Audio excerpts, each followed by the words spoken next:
Hey, it's your boy Jay Hardcore, man. And listen here, I got a special one for y'all today, man. It's my little big homie, man. He said, man, I got something that's on my heart, man, that I'm very interested in doing.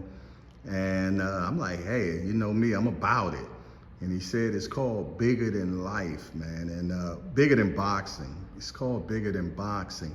And I'm gonna just jump right in there and go with you, Senior. You came to me and said, man, you're interested in doing this called Bigger Than Boxing. What is bigger than boxing to you? It's bigger than boxing. Most people think it's just about boxing, but boxing relates to real life. Everybody's not gonna be a champion, but it leads to different avenues and ways where you can be productive in society. What brought you into the Upton Gym? My son, 4 years old, he went on a field trip to the gym. They told him he was too young to get in the ring. He came home mad as I don't know what. He said, Dad, I want to be a boxer. 2 years, chasing down Coach Calvin. And luckily my sister worked for the city and she got a hold of the gym and she said, I'm making a program, 5 to 7 program. And Coach Calvin met Junior and it was all from there. Okay. How old is your son now? 8. What's his name? Grayling College Jr. Ah, you made him a junior, huh? I had to. I prayed for that boy. So I've always heard Calvin always says bigger than boxing, you know, and I really didn't never have no understanding of what he was saying. But now it seems like you're bringing frame to that word, you know. So far, since you've been here at the Upton Gym, what has been bigger than boxing to you so far? Man, when you see a village coming together to try to save one kid at a time, it's bigger than boxing, man. You hear the stories, but from my time here, I done seen them lose kids to the streets. I done seen kids with talent gone. You see what I'm saying? Like they couldn't sustain the course. You know what I mean? They got distracted along the way or whatever, and they ain't make it. So the ones that you can save, it's bigger than boxing, man. Okay, that makes sense. Okay, well, you got this young man beside you. Name is Rodreko Jennings. What gravitated you to him? Actually, he gravitated to Coach Kenny. Okay. And Coach Kenny said, you know what I mean, I got something for you. And me and Robbie was talking Friday. He was like, you know what I mean, I'm kind of nervous. I ain't never told this to nobody. And I was telling him, like, man, that's what make you you. You know what I mean? Those type of experiences, life, that's what make you you. And people need to hear that because there's a lot of people dealing with situations that they think they're going through it by themselves, but nobody hasn't been there before. So when people hear that somebody else has been through it and overcame it, it's motivation. Coach Kenny, you brought him to Grayling. You gave me a call. It must be a reason. What you see, man? He told me his story, right? And when he was telling it to me, it was like he was almost ashamed to let it out. I said, man, let it out. I said, everybody got a testimony. They look at us as old heads, like we never did nothing in life. So I got stuff I don't speak on, but, you know, I got a testimony. Everybody in this room got a testimony, so let it out. Sometimes when you let it out, you feel better. And if it's something negative, we just take it and turn it into something positive. And that's why we're here today. We're gonna flip it, you know? To let people know that you can change your life. Wow. Rodreko Jr. Jennings. I'm just gonna mix it up a little bit, but that's okay. Listen here. I done seen your story already, you know, and if I just looked at that, I can make a thought of what I think you are. I don't know. You know what I'm saying? Because if I'm just watching that video, I think you're a goon. You know what I'm saying? Are you a goon? Nah. Okay. Well, I tell you what. Why don't you introduce us to Rodreko Jennings? I mean, I'm basically like, I'm trying to change my life for real. Well, I am changing my life. That's why I started boxing. I am changing my life. That's why I started boxing. Cause I want to show everybody that like it ain't never too late. If you want it bad enough, you can do it. You know, you just gotta put your mind to it and dedicate and give it your all. Like, don't let your situation determine how your future turn out. Something you've been through in the past or something you currently going through. Cause I made my mind up when I was like, I still had like 3 or 4 years left before I even was going to even be home to be able to start training for boxing. So I was in a hole. I was doing 8 months in a hole in a single man cell, and I was just like, I'm tired of living like this. And I was looking through the People magazines, and I just kept seeing like all the pretty girls and all the stars and stuff. And I was like, damn, what talent can I do to like I just wanted to like make it out and do something different with my life and show everybody that this ain't it. I don't want to live like this. This is not it. You know, so I was like. So you didn't want people to just know you by the video that the news people put out? Yeah. Okay, well, I tell you what, let's go back, because people don't know what we're talking about right now. You know, we're going back to Kansas City, correct? Yeah. And you're on a bus, right? Yeah. Okay, talk to us. Tell us what happened. All right, so I was on the bus, and all right, so I had a car. I just want to make that clear, because I did have a car. But me and my brother, we had gotten in a high-speed chase the day before. So when we got in the high-speed chase, we parked my car at my grandma's house. Then we got on the bus and went to a party. Then the next day after the party, we was going back to my car, and we was going back to my car. My brother ended up running into somebody that he had a problem with. Mm-hmm. They was arguing, and dude was kind of like really bitching my brother for real, and I ain't like it. You feel me? I just didn't like it, so I got up, came back there. Me and dude got to arguing, so I just plugged him. So you were on the bus at the time when this happened? Yeah, we was on the bus waiting for the bus to pull off, and I just heard them arguing. So I came back there, like you can see we all like, we was kind of deep on the bus, but we all kind of like just sat and like spread it out. We'll watch each other. And this is your big brother or little brother? Yeah, it's my big brother. Big brother, okay. Yeah, but he ain't really no fighter for real. Okay. So, and that's how all that played out. And I plugged dude as soon as I hit him. You what? I plucked him. Plucked him. Okay, you gotta tell, because everybody don't know what pluck means. I stole on him. Okay. Boom. And as soon as I hit him, it just went up from there. And it was unraveling like a movie. So it was just crazy. So boom, I hit him. Then we all get to fighting. And everybody try to bank him. I ain't gonna lie, dude could fight. Like he could fight. Like, he was. So he had some squabble. Yeah, he was getting with all of us for real. Okay, like, okay. And as we fight, my gun keep falling out, so I keep trying to jam my gun back in and fight him at the same time. Then it was just. So let me ask you a question. You said the gun kept falling out. You kept jamming back in your pocket. Yeah. So you really didn't want to. My intentions wasn't to shoot. I'm a fighter at heart. You feel me? So my intentions wasn't to shoot him. You know, I wasn't just like, oh, I'm ready to just shoot him, you feel me? Like, my intention was like, I'm ready, we gonna fight. Right. We gonna fight like men, and we gonna fight. So we was fighting, boom. Whole time we fighting, like I said, the gun kept falling out. I wasn't even thinking, as it's falling out, I wasn't thinking like, get it and shoot. So you could have shot him? Yeah, I could have shot him from the Your mind top. wasn't on shooting him? I ain't have to still on him. I could have just pulled it out and just did him right there on the spot, you feel me? But I was just like, I wasn't even thinking the whole time, just like, even as the gun falling out, I'm not thinking, pull it out and shoot him, pull it out and shoot him. I'm like, damn, don't fall out, because if he get it, he might shoot me with my own shit, you feel me? Right. So I'm just like trying to keep it in, and boom, when it all got done, like after we broke up fighting, Hold on, right there. Okay. Now, you're not from, well, you're from Kansas City, but you were just on a visit? Yeah, I was on a visit. And how did you get there? You drove there? I drove down there, yeah. Okay, and you brought your piece with you? Yeah. Why? That's just how it is, you feel me? It just be like that.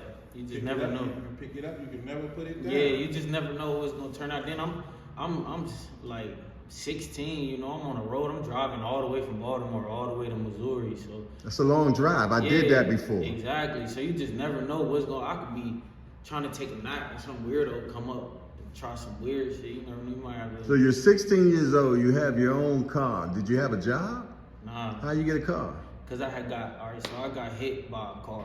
When I got hit by a car, I had got some money back, and then I ended up buying me a car, bought my mama a car. Mm-hmm. Then that's just. And you were living here in Baltimore? Yeah, I'm living in Baltimore. Yeah. Okay. And you was okay. And you felt though you needed a gun here in Baltimore, correct? Yeah, I feel like anywhere you live, the whole world is crazy. See, and no matter what city you go to, no matter what, you can go out to the county, wherever you at, it's real niggas everywhere, it's fake niggas everywhere, it's all over. You feel me? Mm-hmm. Like the craziness is just everywhere. Like it's everywhere in the world. It's fucking out here. Wow. Okay. So we back on the bus now. I just wanted to understand, what was your mind frame and everything at the time. So you're on the bus. Y'all squabbling. He can rumble. Yeah, he could fight good. Like he should have been a boxer. Okay. So he was putting some hands. Really nice for real. Nice. Okay. How did y'all end up off the bus? All right, so we was on the bus after we all got done fighting. Everybody just made their way off the bus. When we made the way off the bus, I ain't gonna lie. I wanted to keep fighting. Mm-hmm. So I was banging on the window trying to get him to get off the bus, and then that's when he opened the window and he spit a loogie on me, and then in that instant moment, it's like the whole world just paused and went vivid. Everybody just seen you get spit on. I wasn't fucking everybody. You feel me? It was me. Yeah, okay. It was something I had. It's something inside of me, and I knew it was something inside of me because it's like everything just stopped and the whole world just went vivid. I don't know. It was just crazy. I don't know. It was something in my brain. You just went red. Yeah. It's something in my brain. It's just like the world just looked it different. Like it just looked it different. Like I don't know. It just, Can't even explain it. Yeah. It just Let me ask you a different. question though. Okay, now you said that once you got off the bus, you wanted to continue on fighting, and you said the guy could fight. Yeah. So did you feel though he was getting off on you, and that's why you? I wasn't even thinking about that. I just wanted to fight. You just in the element. Yeah, man. I was just like, Okay. let's just keep fighting. You feel me? Like, we just gonna keep going. That's Okay. all I wasn't thinking like, oh, he just beat me up or nothing like that. I just wanted to keep fighting. That's just how it was at the time. So that's just how. Yeah. Okay. You gonna have to beat me to death type. Like that's just what it was. Like, I ain't gonna lie, he was hitting me so hard to where when everything was all said and done, and I made it down to juvenile, and I looked in the mirror, like I had patches of skin. He was like hitting up me, like he was digging, like knocking patches of skin off of my head and shit. He had So to he move could out. fight, like, Yeah, fight. Yeah, he could fight, like. Okay. So he spits a noogie at you. Then what happens? As soon as he spit, that's when everything just like, I don't know, like it just like I just blinked out for real. Do you even remember you up in your piece? Yeah. Okay. Yeah, I remember everything. So come on, give it to us now, man. I mean, when alright, so as soon as he spit on me, like I said, the whole world, everything just switched and just like, I just upped it and I just fired, and then as soon as I shot, his body just hit the ground, so I was like, damn, like, I thought he was done, you feel me? But by the grace of God, he wasn't, so like, after that, we all just took off running to my grandma's house. How many times did you shoot the gun? I only shot once. Just once? As soon as I shot, like, on the So video. you had a dead aim on him? Yeah, as soon as I shot, I just seen him hit the ground. I didn't know if he was like, I didn't know what was, Where did you end up hitting him at? and like his arm type Okay. shit. Like, Okay. All right, so I'm watching the video. I see a young lady that was trying to break y'all up come to his aid. Yeah. Okay, by then you are running home now? Yeah. You running to your Grandmother's house. grandmother's house. What you do then? As soon as we got in there, so boom, as soon as we get to the house, it was broad daylight. It was probably like 11 o'clock in the morning. So at the time I had dreads, and all my brother had dreads. We all had dreads. And so I guess it was a lady or somebody, one of the neighbors said they heard a gunshot in the neighborhood and they seen a bunch of teenagers with dreadlocks running into this house, because the house was only like 2 blocks away. Damn, so you was almost home anyway. Yeah, but we was going to a different house though to get my car. So boom, I don't know, it's just somebody ended up calling the police, and like not even 5 minutes of us being in the house, I hear somebody, I can't remember who it was, but I heard somebody say, the police sitting outside. And we all come look out the window. I'm like, damn. Where's the piece at? I hid it. I had hid it before we even got there. I hid it in some rocks and Okay. around the corner. So they say there's police outside. Yeah, You do what then? somebody was like, it's police. So we just all started looking. And we like, damn, they just start surrounding the house. They brought the helicopter out. And I just started seeing them surround the house. They all just started, they came deep. They already knew what time it was. And they just start surrounding the house. And we all just, I start switching my clothes. And once I start switching my clothes, I was like, where's some scissors at? I was ready to cut my hair real quick. Cause I don't know, it just, I knew they was coming in. So we all went upstairs, and we all hide, and they get to banging on the door. Boom, boom, boom. KCPD, open up. Boom, boom, boom. KCPD, open up. I'm like, damn, I'm about to go to jail. It's real now, huh? Yeah, I was just like, damn. Then they like, they don't know who it was, this and that. Then I start thinking, that's when it started going in my head. I'm like, damn. I said, that's when I started thinking and it was going in my head. I'm like, damn, it is broad daylight. It was like right there in the open like that. Like, that's different from any other type of situation, you know? That ain't just like, it ain't just like we just tucked off on the back street off the late night tip, you know? It ain't nothing like that. So it's different. And then I thought dude was dead too, because the way he hit the ground. Facts. Yeah, so I'm like, damn. And then so we sent one of the girls downstairs to open the door and just tell them something, just tell them they can't come in or something. Her dumb ass go down here. She go down here and let them straight in. Right. She like, yeah. Because she's probably what, 16, 17 too, She was right? like 2 years old. I was the youngest one. Okay, so like, she's about 18. Yeah. Okay, so She yeah. let them in, boom. They bum rushed in. Yeah, so they come in, as soon as they come upstairs, I just seen dude with the shotgun in my face. He said, don't fucking move. And I was like, I ain't gonna move, bro. Then they cuff us up, put us in the cuffs, take us downstairs. Did they put anything over your face? Because you're a minor at the time. They ain't put nothing on my face or nothing. They Was just the took camera, were cameras outside? Nah. Oh, okay. So then, boom, as soon as they took us downstairs, the girl that we sent to open the door, she really got my heart rushing. Like, she really got me spooked now, because then she like, you killed that boy right there in front of the police. I'm like, what? I don't know what you talking about. You feel me? She like, you tripping. So I'm like, damn. But when they put my cuffs on, they like, I was so skinny and so small and frail at the time. Like, I was like real tiny.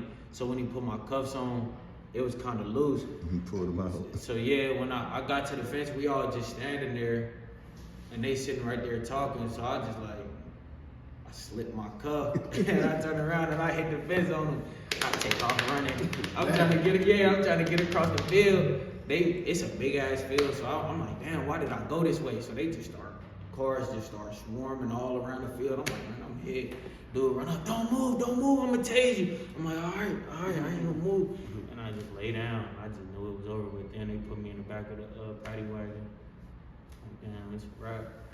So you're in the back of the paddy wagon. What's going through your mind at that particular time? 'Cause I know your mind's racing. Take me back. You're in the back of the paddy wagon right now. What are you thinking? I'm going to jail forever. Going to jail forever. Forever. Because at this time you think he's dead. Yeah, I'm going to jail forever. I was just like, and I had a baby on the way. Yeah, my girl, she was pregnant. We knew she was pregnant. Like, so it was just like, I don't know. That's probably like the first time when I really started using my brain and start thinking. Okay, so they take you in, they put you in a little room, right? Yeah. And they start asking you questions. What are they asking? Well, let me see. Or did they have your parents show up? Yeah, I was underage, so they couldn't talk to me without my parents. So at this time, I'm in Missouri, in Kansas City, Missouri. My mama, she was out here in Baltimore, so they couldn't talk to me. So they had to wait for my mama to come down here. So she was like, she ain't gonna be able to be down here for like a day or two. You feel me? So that's how all that. Okay. So now you in what we call central booking. I was in a juvenile. Juvenile. Okay, I keep thinking you're 16. Yeah, no, I was underage. They couldn't even take me to the county jail, none of that. Okay. All right, and your mom shows up, what, 2 days later? Yeah, when she got down there, she just like, oh my God, she was just going crazy. Because everything was going, it was hard. She's asking you what happened. You really don't want to say, you know, cameras are everywhere, this, that, and the third. Do y'all have a lawyer at this time? Nah. Okay. So they have the investigator, you, the investigator, and your mama, right? Yeah. All right, so take me there. I mean, I just was like, they was just like, what happened? I ain't gonna lie, I admitted to everything. Cause I knew admit to it. Yeah, I knew it was already on camera, so I was like, yeah, I did it. They asked where you get the gun from. I said, I found it. And they were like, all right, that's basically just how that played. I was just like, I admitted to it. You admitted to everything. Okay, and all right, so now they take you back to juvie, and you're waiting on, you go to court, and you're waiting on sentencing, because you already admit, right? Well, all right, so they take me back to juvie. So at this time, they doing all type of mental evaluations and stuff for me, because I was supposed to be on medication. Because I have been on, I like been having like issues my whole life. So I've been in and out of mental institutions since I was a kid. Okay. You know? So they just doing all type of mental evaluations on me and all type of stuff. So they sent me from juvenile to a mental home. So I'm in the mental home, and the mental home, it's still locked down and secure, but I'm like, in my head, I'm like, all right, I can get out of here, you feel me? So I'm like, I ended up breaking out of there, and I made it all the way to my grandma's house. And then, but that was like the crazy. Take us back. How you break out? All right, so me and one of the other kids, we was planning on, we had been plotting it all day. So so I was supposed to start it off, and it was like walk up to to like basically a CO, like a staff member, walk up to the staff member. They keep the key badge right here to scan the door. So like I walk, and at this time like I still was small and frail, you feel me? So I'm like, we waited till it was all females working, you know, so it was like more easier to get away. Right. So it was all females working. With all right, bet, boom. So the lady, she walks, she's like, all right, guys, it's time. Everybody, time to go to bed. We were like, all right. So girl, I'm like, come on. So I walk up to her, I grab the keychain from her thing, and I snatch it, and I take off running.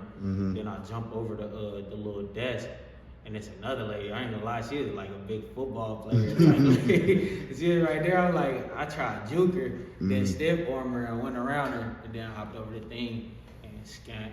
And then I heard the door open and I swear to God, it was just like the freshest feeling. Yeah, it was just like whoosh, like it was just crazy when the air hit me, and I was like, yes.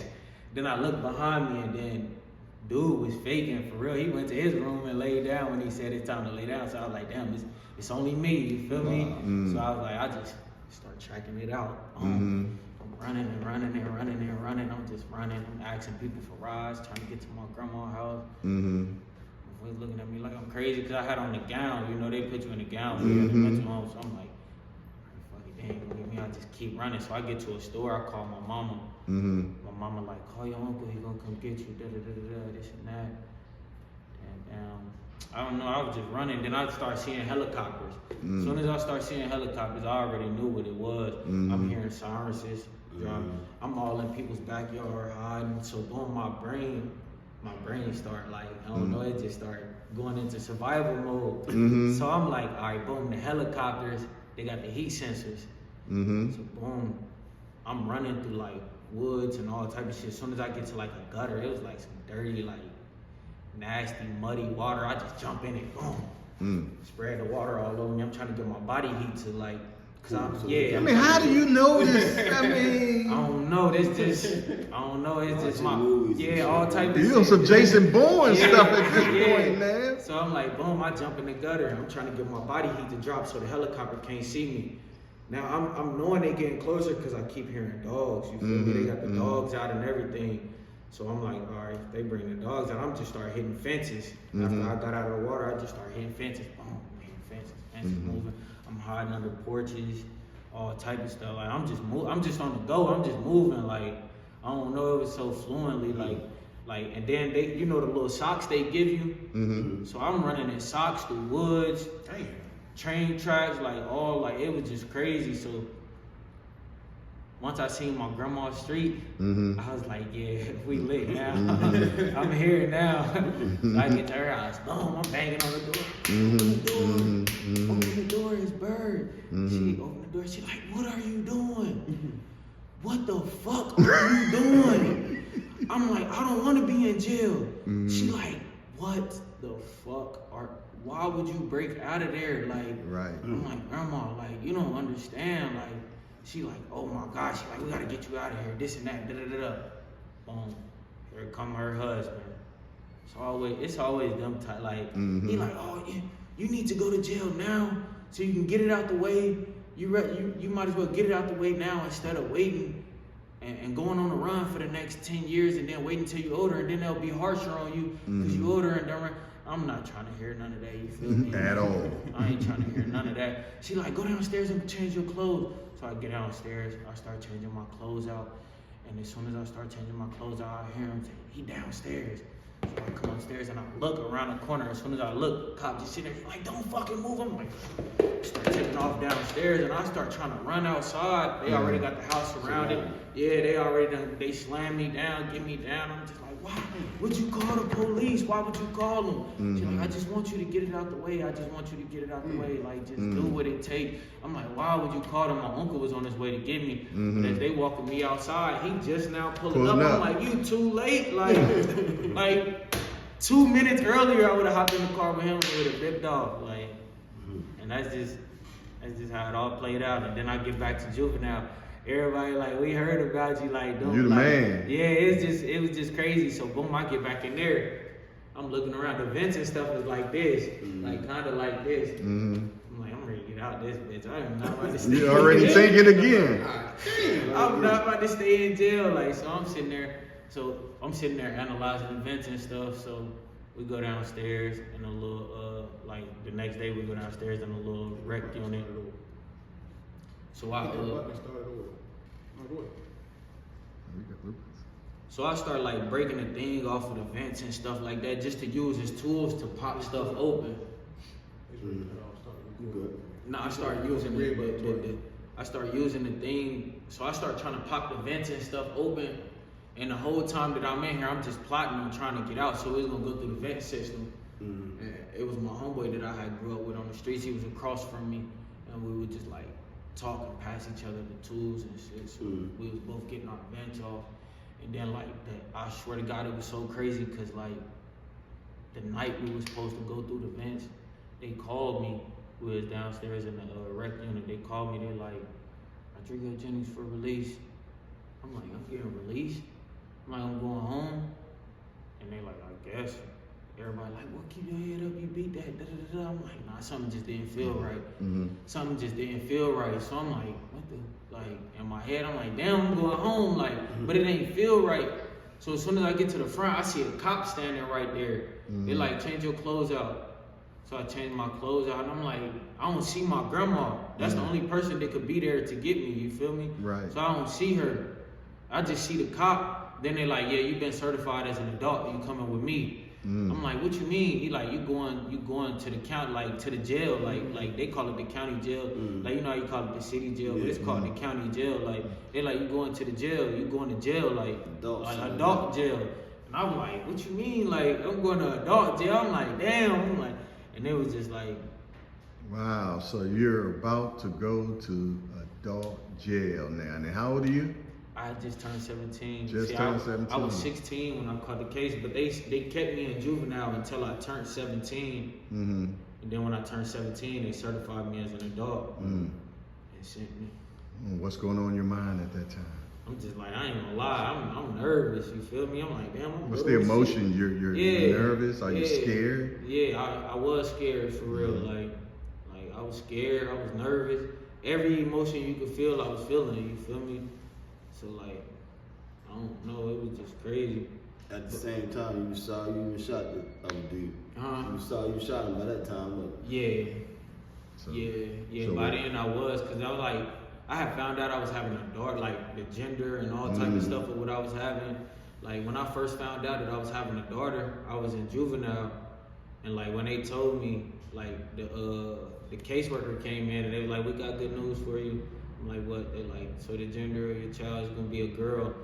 And like instantly, I start having heat flashes and like, they had to pour cold water on me, ice water on me. Yeah, cause I'm like, I'm having a daughter. You feel me? Like I had laid on the ground and like my body was just like I don't know. It was just like I don't know. I feel like I was like going in a shock. They start pouring ice water on me and all type of stuff, and I'm just like I could feel my chest, my head was hot. I was turning red. You feel me? It was just crazy. And you're having a daughter, and you're going to big boy prison. Jail at the time, but I knew prison was gonna be the it was on its way. Yeah, I knew that was coming. I just didn't know for how long. Wow. Well, I tell you what, the people are gonna have to find out on the next episode.